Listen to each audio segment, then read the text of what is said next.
জুম্মার দিনে রাস্তা বন্ধ করে নামাজ পড়া কালচার অনেকদিন হয়েছে ভাই। জুম্মার দিনেও রাস্তা দিয়ে চলাচল করতে হয়, বিকল্প হিসেবে আকাশপথ থাকে না। ফেসবুকে এমন একটি পোস্ট দিয়ে তীব্র সমালোচনার মুখে পড়েছেন সঙ্গীত শিল্পী সানজিদা মাহমুদ নন্দিতা। তিনি কোক স্টুডিও বাংলায় গান গেয়ে পরিচিতি পেয়েছিলেন, তবে ক্যারিয়ারে গানের জন্য যতটা না আলোচিত হয়েছেন তার থেকে বেশি হচ্ছেন নিজের করা এই পোস্টের জন্য। তোপের মুখে পড়ে আলোচিত সেই পোস্টটি ডিলিটও করেছেন। এরপরও তাকে ঘিরে আলোচনা সমালোচনা থেমে নেই। নেটিজেনদের কেউ কেউ বলছেন নন্দিতা জুম্মার দিনের তাৎপর্য বোঝেন না, কেউ বা বলছেন সপ্তাহে একটা দিনের মাত্র 10 মিনিটের জন্য এই অভিযোগ মানা যায় না। এদিকে অনেকে আবার ভিআইপিদের সুযোগ সুবিধার বিষয়গুলো তুলে আনছেন। ভিআইপিরা যখন রাস্তা আটকায় তখন নন্দিতাদের মতো মানুষরা কথা বলে না, উঠছে এমন নানা অভিযোগ। ঢাকা শহরে জুম্মার দিনে বেশিরভাগ মসজিদে মুসল্লিদের উপচে পড়া ভিড় থাকে। স্বভাবতই মসজিদগুলোয় নামাজ পড়ার জায়গা অবশিষ্ট থাকে না, ফলে অনেকেই রাস্তায় সারিবদ্ধভাবে নামাজ আদায় করেন। বিশেষ করে জুম্মার জামাতের সময় রাস্তা ব্লক থাকে। অবশ্য কিছু সময় পরেই রাস্তাগুলো আগের মতো ফাঁকা হয়ে যায়, ফলে যানবাহন চলাচলেও খুব বেশি বিঘ্ন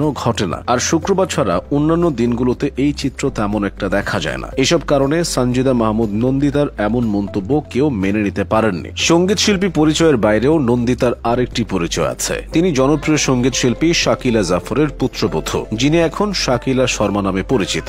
নন্দিতার স্বামীর নাম মুফরাত জাফর। মুফরাত শাকিলা মান্না দম্পতির একমাত্র সন্তান। 2024 সালের 25 ফেব্রুয়ারি ফেসবুকে বাগদানের আংটি প্রকাশ করে নন্দিতা লিখেছিলেন, আংটিটি পেলাম। এরপরই শুভাকাঙ্ক্ষীদের শুভেচ্ছা বার্তা আসতে শুরু করে। শুভ কাজেও আর দেরি হয়নি। সপ্তাহখানেক না যেতেই 2024 সালের 1 মার্চ ঘরোয়া আয়োজনে তাদের 4 হাত এক হয়। বর্তমানে নন্দিতা পারিবারিক জীবনের পাশাপাশি সঙ্গীত ক্যারিয়ারকেও সমানভাবে এগিয়ে নিয়ে যাচ্ছেন। কোক স্টুডিও বাংলায় বুলবুলি এবং দাঁড়ালে দুয়ারের মতো গানে কণ্ঠ দিয়ে সাধারণ শ্রোতাদের মধ্যে তিনি পরিচিতি পেয়েছেন। সানজিদা মাহমুদ নন্দিতা ফরিদপুরের মেয়ে, তবে তার শৈশবের অনেকটাই কেটেছে মুন্সিগঞ্জে। এখানেই তার শিক্ষা জীবন শুরু হয়। আর গানের শুরুটা সেই ছোটবেলায়। মাত্র 4 বছর বয়সে তিনি গান গাওয়া শুরু করেন। তার গান গাওয়ার হাতেখড়ি হয় ওস্তাদ দিলীপ মজুমদারের কাছে। এরপর তিনি ওস্তাদ গৌরাঙ্গ চন্দ্র কর্মকারের কাছেও গানের তালিম নেন। পড়ালেখার জন্য একটা সময় ঢাকায় চলে আসেন তিনি। ভর্তি হন ঢাকা সিটি কলেজে। তখন থেকে ছায়ানটে গান শিখতে শুরু করেন। এখানে তিনি 3 বছর ক্লাসিক্যাল গান শিখেছেন। ছায়ানটে তার গুরু ছিলেন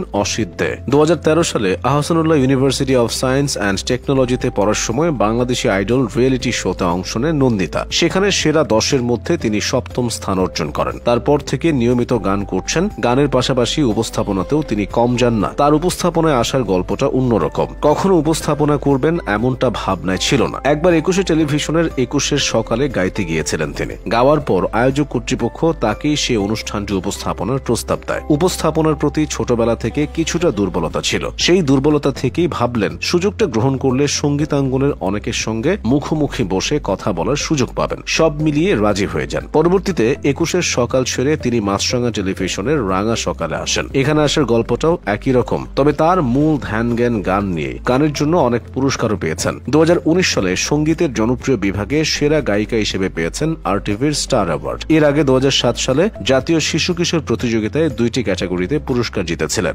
লোকগীতিতে সারা দেশে প্রথম আর নজরুল সঙ্গীতে দ্বিতীয় হয়েছিলেন। অবশ্য এখন আধুনিক গানেই মনোযোগ দিয়েছেন তিনি। তবে গান দিয়ে তিনি যে জনপ্রিয়তা অর্জন করেছেন একটা ফেসবুক পোস্টে তা হারাতে বসেছিলেন।